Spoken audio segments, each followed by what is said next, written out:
A fine building. Cahersiveen RIC Barracks. My place of work.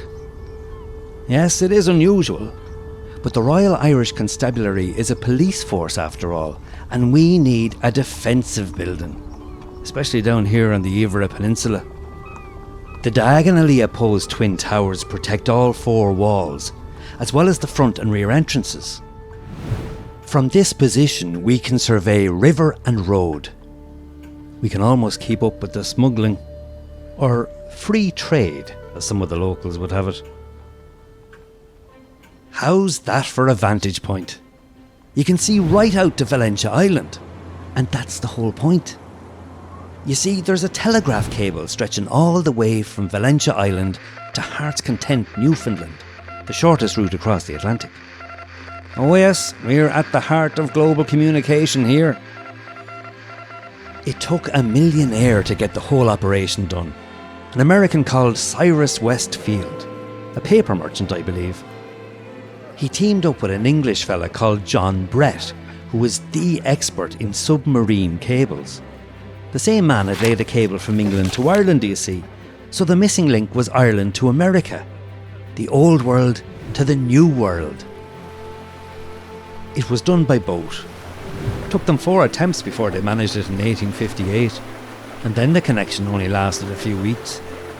But they did it properly in 1866, and here we are, 1875, and still going strong.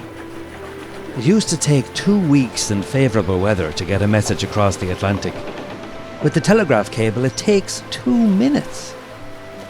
Now, I wouldn't say it's for everyone.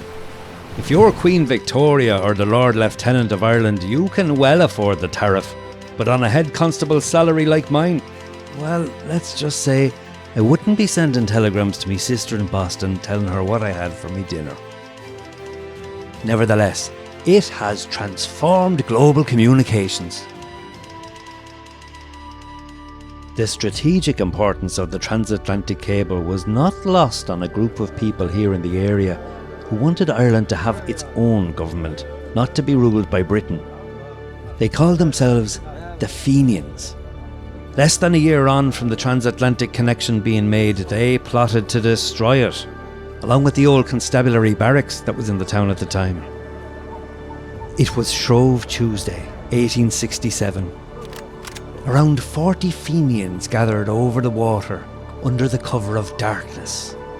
But an informant had tipped off the British forces, and Royal Navy gunboats were patrolling the bay.